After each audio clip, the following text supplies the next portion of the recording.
Hello and welcome to Cheating Tales. This is a platform where we share stories about cheating and betrayal and turns that life can bring. If you love real-life incidents, hit that subscribe button to support us and stay tuned for more captivating tales. I had always considered myself a bit of an awkward guy when it came to romantic relationships. I hadn't been remarkably successful with dating before I met my fiancée, Emma. But from the moment I met her, something changed. It was as if a switch had been flipped, and I fell head over heels in love within the first minute of our conversation. It was an entirely new experience for me, and I just knew she was the one I wanted to spend the rest of my life with. Inexplicably, it seemed that Emma felt the same way about me. Our connection was so strong that we were discussing our future together within days. We talked about having children and moving in together, and I couldn't have been happier. Those early days were filled with the kind of happiness and excitement I had never felt before. However, things took a troubling turn when I stumbled upon a message on her phone that raised suspicions. It was a fleeting glimpse, but it was enough to make me pause and question what was happening. That night, while Emma was asleep, I couldn't ignore the nagging feeling in my gut, so I decided to go through her phone. I'm quite comfortable with technology, given that I make a living through mobile apps I've developed. Although I didn't find anything that definitively proved she was having an affair, I discovered a series of red flags that left me deeply concerned. There were deleted messages, which were suspicious in themselves, and a Snapchat contact with an icon indicating extensive interaction, something I hadn't known about before. To make matters worse, I stumbled upon pictures of a guy I didn't recognize. As my suspicions grew, I became increasingly desperate for answers. In my quest to uncover the truth, I made the difficult decision to install spyware on her phone, hoping it would provide the clarity I so desperately needed. This marked a significant breach of trust in our relationship, but I felt compelled to understand what was happening and why someone I loved so deeply would accept my marriage proposal while being involved with someone else. The next day, as Emma was set to embark on a 5-day business trip, a common occurrence in her sales job, the messages between her and her affair partner intensified. I was devastated, and the shock was so overwhelming that I vomited several times. It was incredibly difficult to come to terms with what I was reading. For a long time, I refused to fully accept the implications of the messages, clinging to the hope that it was some kind of mistake or misunderstanding. However, as the days went by, my obsession with uncovering the truth deepened.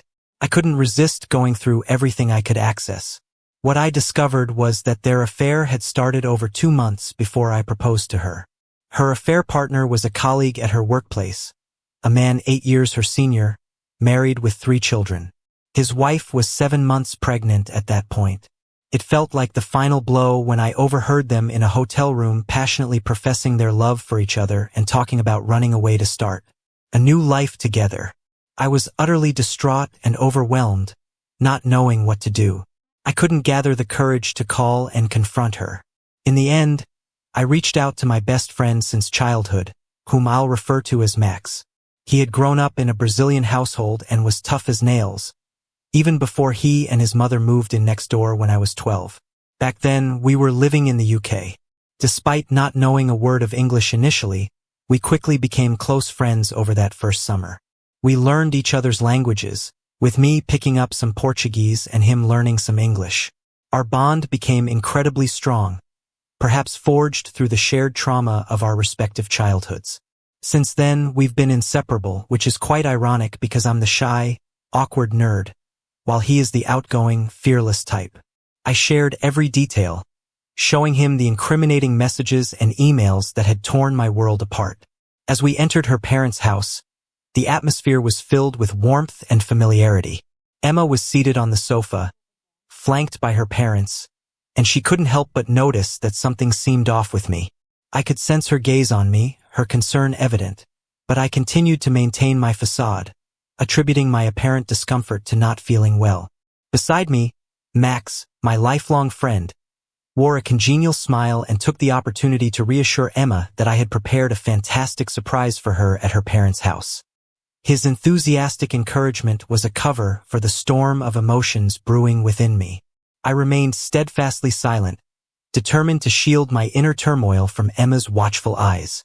As the day unfolded, we engaged in polite conversation and shared laughter with her parents. I couldn't help but feel a pang of guilt as I interacted with them. Emma's parents had always been exceptionally kind to me, treating me like one of their own and making me feel cherished within their family. This only deepened my inner conflict as I grappled with the life-altering revelation I was about to share. Amid the pleasant chatter and familial affection, someone eventually broached the topic of the massive surprise that Max had mentioned earlier. The anticipation in the room was palpable, and he gestured for me to take the floor. Gathering my thoughts, I began to express my heartfelt gratitude for Emma's parents. I spoke about how fond I had grown of them, emphasizing the importance of their welcoming embrace and the warmth with which they had always treated me. It was a sincere testament to their generosity and the pivotal role they had played in my life. Little did Emma and her parents know that beneath this facade of gratitude and celebration, I was harboring a devastating secret, one that would shatter the world they knew and forever alter the course of our lives. My voice quivered, and I choked up for several minutes. I had meticulously planned an eloquent and composed speech, but the emotional turmoil within me caused me to forget every word. Frustrated by my own vulnerability, I blurted out the painful truth that had been consuming me. I revealed that Emma had been involved in an affair with a coworker who had a wife that was 7 months pregnant, shattering the engagement, canceling the wedding, and bringing our relationship to a screeching halt. The silence that followed my confession was almost suffocating. It was as though time had come to a standstill. I placed the key to the storage container which held Emma's belongings on the floor, and without another word, I turned and walked away, leaving everyone in the room in a state of shocked disbelief. As I exited the house, Max followed closely behind me, offering support in his own unique way. He assured me that I had done the right thing, that standing up for myself was a crucial step towards healing, and that someday I would look back on this moment and find strength in my decision. However, in that moment, none of it felt good or real. I was still reeling from the whirlwind of emotions that had overtaken me. The next phase of this surreal ordeal involved a confrontation with the affair partner's wife. I didn't even bother with introductions. I just blurted out everything. I'm quite sure she slapped me amid my frantic confession. I handed her a thumb drive containing all the evidence. Her husband suddenly appeared behind her, and his wife immediately started screaming, ordering him to stay away. He attempted to make excuses, but before he could take a step forward, Max was right up in his face. Max firmly told him, "You heard the lady. Get out." After some more back and forth, the affair partner eventually packed a bag and slinked away. Max stayed behind to talk to his wife, while I was left to grapple with the chaos that had become my life. In the end, we were invited into Max's mother's house, where we agreed to spend the night. The affair partner's wife was afraid her husband might return and didn't want to be alone. I still felt invisible, like no one saw me or acknowledged my presence. I sat there silently crying, understanding that her situation was far more complex than mine because I wasn't married and didn't have children. As time passed, they all fell asleep, while I remained in the same place, tears still streaming down my face. That night, I reached a breaking point. I decided I couldn't endure this any longer, and I began searching for pills, but I couldn't find any. I just couldn't wrap my head around what was happening. It wasn't until her father arrived at 5:30 in the morning that the situation began to change. I opened the door to let him in, and he calmly asked me some questions and inquired about my well-being. Then he went inside to find his daughter, while I stood there holding the door. Shortly after that, Max came out to talk to me, and my world was forever altered. After I stared at Max for a moment, everything went black, and I passed out. The next thing I knew, I was waking up in the hospital. 3 months had passed since that fateful night. Max had stayed with me during the initial weeks after I returned home because he was genuinely concerned that I might try to harm myself again. During this time, I made some significant changes in my life. I hadn't spoken to my ex-fiancée since the traumatic night. I took the step of changing my phone number and blocking her email address as well as all access on social media. Nevertheless, she persisted, coming to my door countless times, talking through the door sometimes for as long as 4 hours. She repeatedly expressed her remorse and begged for forgiveness. She shared that she had ended the affair with her partner and that the partner's wife had initiated divorce proceedings. To make matters worse for her, she claimed to have been fired from her job because the partner's wife reported their affair to HR. The situation was fraught with turmoil and consequences, but I had made a conscious decision to distance myself from it all. I made the decision to try talking to her parents in hopes of getting her to stop coming to my door. I didn't really care about her reasons or what she wanted anymore. I had come to realize that my perception of her and who she actually was in real life were two quite different things. All I wanted was to remove her from my life so I could move on. Before I could approach her parents, her dad unexpectedly showed up at my door one day with a six-pack of my favorite beer. He asked if we could talk, and I agreed, suggesting we could walk and talk instead of inviting him inside.